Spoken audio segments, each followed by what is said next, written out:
오전의 본문 말씀은 사도행전 16장 30절에서 34절을 보겠습니다. 그래야 그들을 데리고 나와서 말하기를 선생님들이여 내가 구원을 받으려면 어떻게 해야 하나이까 라고 하니 그들이 말하기를 주 예수 그리스도를 믿으라 그리하면 너와 네 집안이 구원을 받으리라고 하니라. 그리고 그들이 주의 말씀을 그와 그의 집안에 있는 모든 사람에게 전하니라. 그래야 그가 그날 밤 같은 시간에 그들을 데리고 가서 그들의 상처를 씻겨주며 또 그와 그의 온 가족이 곧바로 침례를 받더라. 그리고 그가 그들을 자기 집으로 데리고 들어와서 음식을 차려주고 온 집안 가족으로 하나님을 믿고 하나님을 믿음으로 인하여 기뻐하더라 그랬습니다.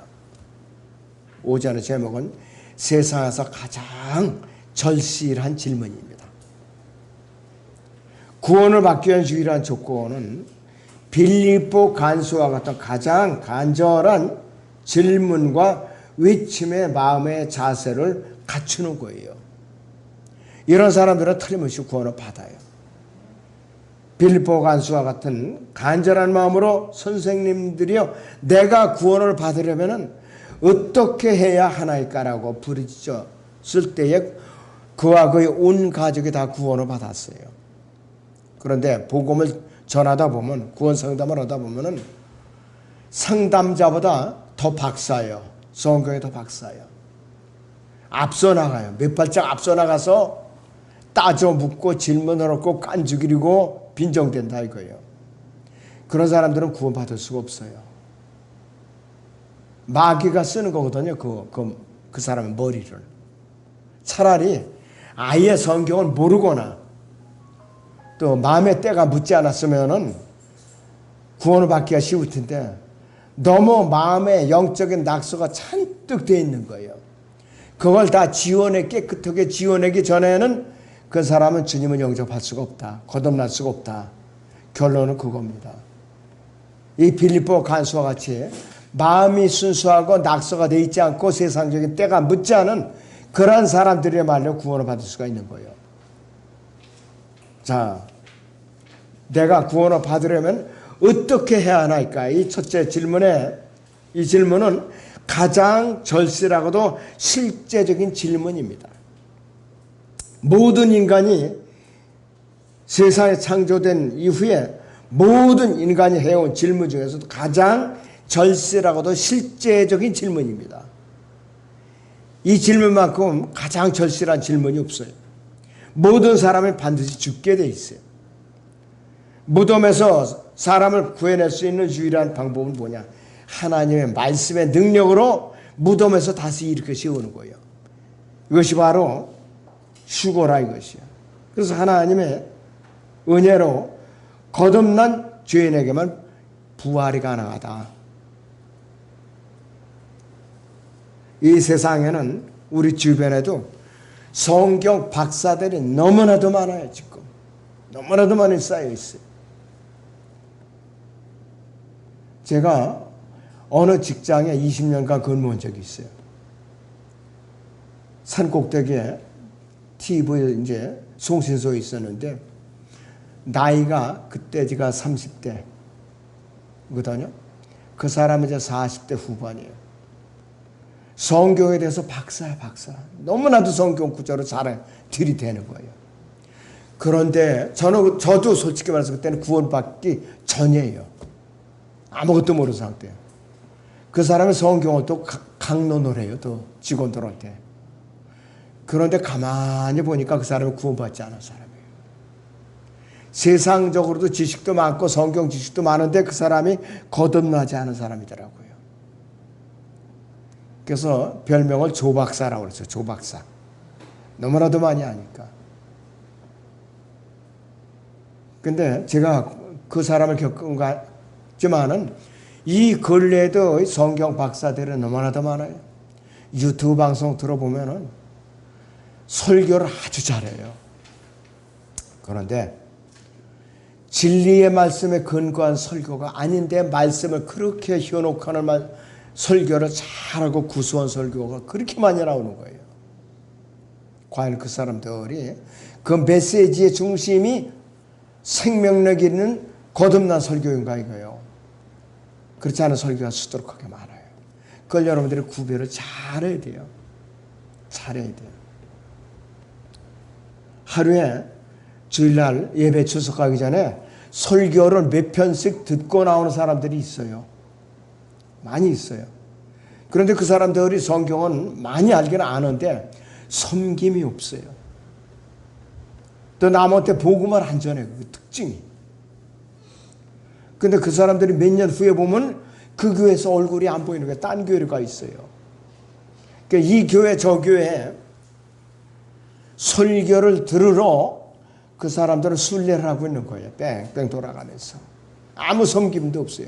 이것이 라우디키아 교회에 배교한 성경 지식만 쌓여 있는 그리스도인들의 특징이라 이거예요. 이 시대에는 빌립보 간수와 같은 순수한 마음바탕을 갖춘 사람들이 절실하게 요구되는 때예요. 그래서 하나님의 은혜로 거듭난 죄인에게만 휴고라는 것에 해당이 되는 것이죠. 호흡이 있는 모든 사람 반드시 죽게 돼 있죠. 구약에서 휴고의 모형인 에녹만을 제외하고 심판을 받게 될 것인데, 그렇다면 구원에 대한 질문은 가장 절실하고도 실제적인 질문이어야 돼요. 이 세상에 하나님을 거부하는 모든 죄인들이 어떤 다른 질문을 하기 전에 세심한 주의를 기울일 중요한 질문이 바로 이 빌립보 간수와 같은 질문이에요. 절실한 질문이라 이거예요. 자, 내가 구원을 받으려면 어떻게 해야 하나이까? 두 번째는 이 질문은 구원을 받기 위한 지극히 평범하고도 아주 개인적인 질문이에요. 아주 평범하고도 개인적인 질문입니다. 사람의 혼은 그의 재산이나 건강과 시간과 그의 삶과 명성과 돈, 심지어는 그 인생 자체보다도 더 중요한 것이에요. 예수 그리스도께서는 사람이 온 세상을 얻고도 자기 혼을 잃는다면 무슨 소용이 있겠느냐 이거예요. 그만큼 사람의 혼은 가치로서 환산이 안 되더라 이거예요. 가치 환산이 안 돼요. 아무리 부자라도 거듭나지 않으면 그 사람은 소용없어요.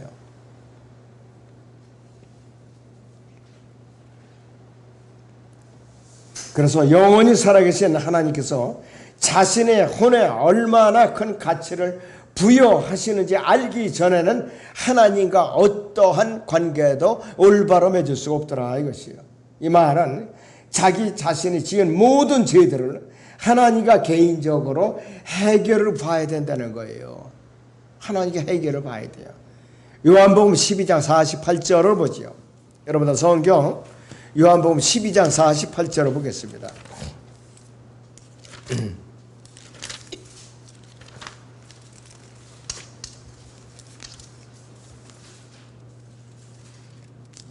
자, 요한복음 12장 48절을 봅니다.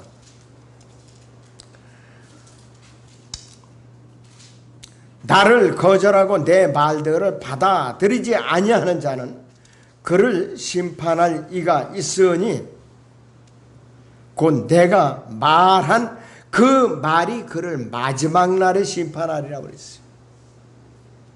기록된 말씀으로 심판하시는 거예요, 하나님께서는. 그래서 성경을 무시하면 큰일 나죠. 그리스도의 심판서에 갔을 때 예수 그리스도께 뭐 갖고 심판하시느냐? 세상의 판사들은 율법전서 갖고 법에 근거해서 판결을 내려요. 예수 그리스도께서는 성경 66권을 갖고 판결을 내린다 이거예요. 그러니까 우리는 그리스도인들은 성경 66권이 그리스도의 심판석 앞에 갔을 때 판결문이라는 것을 명심을 하고 꼭 붙들고 있어야 돼요. 그것도 올바른 성경. 자, 세 번째, 내가 구원을 받으려면 어떻게 해야 하나이까? 세 번째 질문은, 이 질문은 세상에서 가장 겸손한 질문이에요. 좀 과장되게 말씀드리면 땅에 푹 꺼질 정도로 고개를 푹 수그린 채로 아주 낮고 겸손한 그러한 질문이라 이거예요. 여러분들 이런 질문을 드리면서 영접을 했느냐 이거예요. 이것은 아주 종교라는 감옥에서 극심하게 고통을 겪다가 어느 날 구원의 복음을 들었을 때에 가장 겸손한 질문이 나올 수가 있는 거예요. 맨숭하면 이런 질문이 안 나와요. 자, 사도행전 16장 30절 하반절에서 선생님들이여 내가 구원을 받으려면 어떻게 해야 하나이까? 라는 빌립보 간수의 구원을 향한 간절한 외침은 이 세상에 창조된 이래 가장 겸손한 질문이었었어요. 빌립보 간수 이와 같은 간수의 가장 간절한 질문과 불의지짐에 대한 유일한 해결 방법이 바로 이 사도행전 16장 31절에서 사도 바울과 그 일에게 바로 지시해주고 있어요. 바로 그들이 말하기를 주 예수 그리스도를 믿으라. 그리하면 너와 네 집안이 구원을 받으리라고 하니라 했어요. 사도 바울은 일행은 대답이 아주 간결했어요. 주 예수 그리스도를 믿으라 그러면 그리하면 너와 네 집안이 구원을 받으리라 이렇게 답변을 했어요.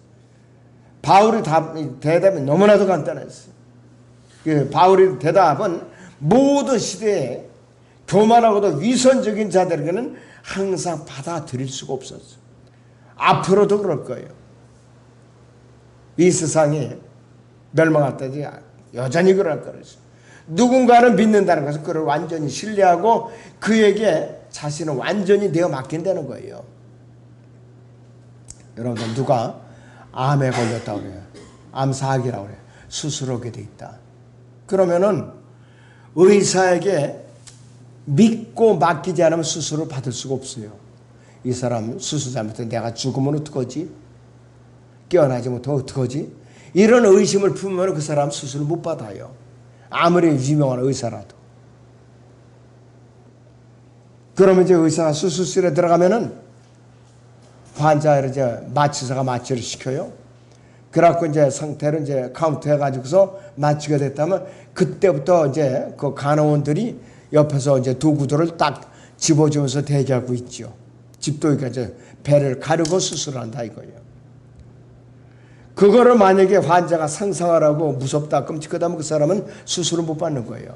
그대로 그냥 앓다 죽어야 돼요. 그래서 믿음은 행위와 정반대가 된다 이거예요. 그래서 믿음은 지성과 믿음 안에서 일어나고 믿음은 입을 통해서 일어나는 거예요. 여러분들이 예수 그리스도를 믿고 영접했을 때에 뭘로 결론이 나느냐? 로마서 10장 9절 10절을 다시 봅니다. 로마서 10장 9절 10절. 자, 이렇게 아주 평범한 구절입니다. 내가 내 입으로 주 예수를 시인하고 또 하나님께서 그를 죽은 자들로부터 살리신 것은 네 마음에 믿으면 구원을 받으리라. 이는 사람이 마음으로 믿어 의에 이르고 입으로 고백하여 구원에 이르기 때문이라 했습니다. 이러한 순수한 고백이 없으면 그 사람은 구원받지 못해요. 어느 사람은 기껏 정말로 진이 빠지도록 구원 상담을 했는데 그때 가서 같이 영접하시겠습니까? 이러면은 김 빠지는 짓이래요. 다음에 한번 생각해보고요. 제가 바쁜 일이 있는데 그 일을 먼저 해보고요. 먼저 하고 나서요.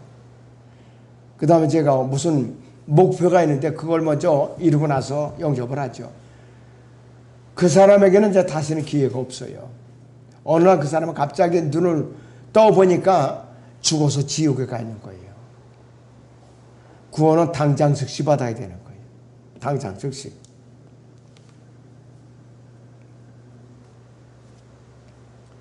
그래서 마음에 가득한 것을 입이 말한다 이것이에요. 어떤 사람이 예수를 믿을 때 그는 육신을 입고 이 땅에 오신 하나님이신 예수 그리스도를 믿는 거예요. 유대인들이 왜 구원을 못 받았느냐? 육신으로 보이는 하나님을 바라봤기 때문에 안 믿은 거예요. 가난한 목수의 집안에서 아들로 태어났거든요. 흠모하는 마다 외모가 없더라 이거예요. 그러니까 바리새인 집안에 태어났든가 서기관이나 제사장의 집안에 태어났든가 그러면은 더 품위가 있어 보일 텐데 예수 그리스도가 가장 가난한 천민인 목수의 아들로 태어났더라 이거예요. 그러니까 외모로 봐서 신뢰가 안 가니까 예수님을 거부하고 만 거예요. 안 믿은 거예요 바로. 예수 그리스도께서는 그분을 통해 나오는 자들을 구원할 수 있다는 그 사실을 믿을 때에 그 사람은 구원을 받을 수가 있어요. 바로 그 예수 그리스도를 믿는 것이 믿음에 이르는 길이라 이것이요. 그래서 이러한 믿음에는 입으로 고백하는 것이 반드시 필요하다 이겁니다. 성령께서 사람들에게 죄의 찔림을 주시기 위해서 이 땅에 오신 거예요. 예수님께 부활 승천하시고 나서 성령께서 예수님과 인물을 교대하셨어요. 예수님은 셋째 하늘에 하나님 보좌 오른편에 올라가시고 성령께서는 내려오신 거예요. 죄에 대한 찔림을 주시기 위해서. 그리고 주님을 영접하는 사람들에게는 몸 안에 내주어 계시기 위해서. 성령께서는 사람들에게 정죄하는 이제 죄는 뭐냐 이거예요. 성령께서 사람들의 정죄하는 죄는 뭐냐? 믿지 않는 거예요. 예수님을 믿지 않는 것이 바로 그 죄라 이것이에요. 이스라엘이 베드로의 오순절 설교에서도 성령을 받기 위해서 침례를 받아야만 할 때에도 그들은 예수 그리스도를 먼저 메시아로 믿지 않은 것에 대한 찔림을 받은 거예요. 양심의 가책을 받은 거예요. 그리고 나서 침례에 순종을 한 것이. 자, 야고보서 2장 24절을 보죠. 성경. 야고보서 2장 24절을 보겠습니다.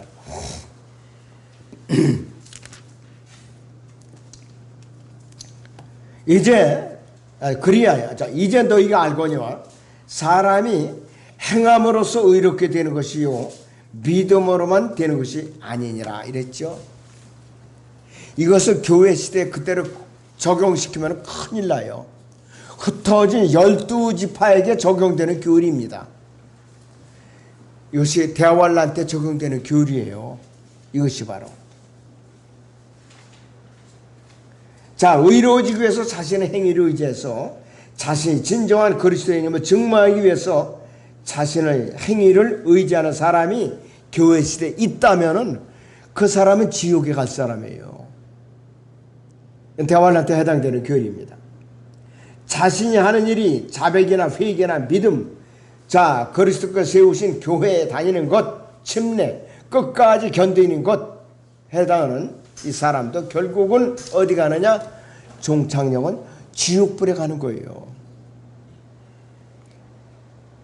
저도 감리교라는 울타리에 그대로 갇혀 있었으면은 열심히 지금 지옥을 향해서 달려가고 있을 거예요.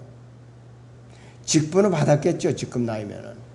그러나 저는 거기서 성령께서 저를 탈출시켜 주신 거예요. 그 감옥에서 탈출시켜 주셨다 이거예요. 그래갖고 이 자리까지 온 거예요. 얼마나 감사한지 모르겠어요.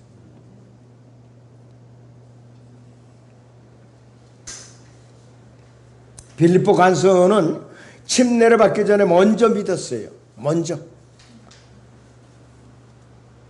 자, 사도행전 본문 16장 34절을 보시면은 그가 그들을 자기 집으로 데리고 들어와서 음식을 차려주고 온 집안과 더불어 하나님을 믿음으로 인하여 기뻐하더라 그랬어요.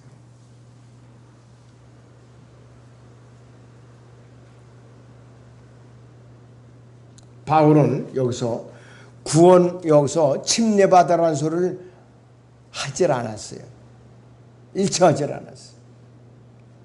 구원과 사도행전 6장이로 구원과 물침례와는 아무 관계가 없어요. 이 빌립보 간수와 그의 가족은 먼저 믿었기 때문에 침례를 받았어요. 에티오피아 내시도 마찬가지죠. 빌립 집사로 하여금 하나님 성령께서 이사야서 53장을 설명해 준 거예요. 자기가 죄인이라는 것을 알고 예수를 믿어서 갈보리 십자가에서 희생을 당했을 걸 알고 나니까 마차를 세우고 침례를 받기를 원하니까 빌립 집사가 마음을 다하여 믿음을 합당하니라 그러니까는 빌립보 간수 이 에티오피아 내시가 믿었죠. 간증을 했다 이거예요. 그리고 나서 침례를 받은 거예요. 어떤 사람 먼저 침례부터 받아요. 먼저 침례도 한두 번 받은 거 아니에요. 여기저기 가서 침례를 받고 간증도 몇 번씩 수도 없이 하고 진짜를 그 사람 구원을 받았는지 안 받았는지 의심이 들어요. 그런 사람들은.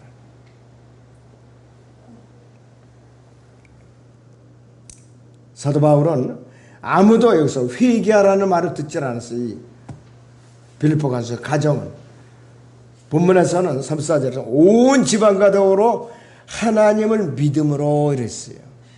먼저 하나님을 믿었기 때문에 그들 중 누가 믿기 전에 그들 모두에게 먼저 하나님의 말씀이 전해진 거예요. 먼저 하나님의 말씀이 전해졌고 또 그들이 믿었고 또 구원받은 것을 알고 나니까 침례에 순종을 한 거예요. 침례에 순종하면 구원을 받는다. 그리스도의 교회나 우리는 이 로마 카톨릭이나 이런 데가 아니에요. 저는 좀 아쉬운 게 있어요. 감리교회 있을 때 담임 목사님 요단강에 성지순례 요단강 물을 특별히 병에다 떠왔단 말이에요. 이번 주간은 특별히 영화 세례하고 또 침례를 요단강 물로 베풉니다. 그때에 우리 애기들한테 요단강 물로 영화 세례를 못 받았어요. 그때 우리는. 근데 그 가만히 지나보니까 그것이 저주예요. 저주. 요단강 구정물이 무슨 영력이 있다고 그러다가 적수례를 받느냐고요. 그래서 우리는 확실히 거듭났으면 누구든지 물만 있으면 침례 순종하고 있어요. 가정에서 큰 목욕탕에서 해도 상관없어요. 냇가에 가서 물에서도 상관없어요. 바닷가에 가서 바닷가에서도 상관이 없어요. 장소와 관계가 없다 이거예요. 그렇기 때문에 빌립보 간수의 절실한 질문 굉장히 중요한 거예요. 내가 구원을 받으려면 어떻게 해야 하나이까? 세상에서 가장 절실하고도 절박하고도 실제적인 질문이었고 또 이 질문은 구원을 받기 위한 지극히 아주 그냥 개인적인 질문에다가 또 아주 굉장히 세상에서 가장 겸손한 질문이었다. 이런 자세만 있으면 누구든지 다 구원받아요. 이런 사람들 만나면 참 기분도 좋아요. 영접 보고 나면은 순종을 잘하니까. 여러분들이 이런 사람들을 연결이 잘 되도록 여러분들 부르짖어요. 그러면 만나게 해 주십니다. 자, 기도하겠습니다.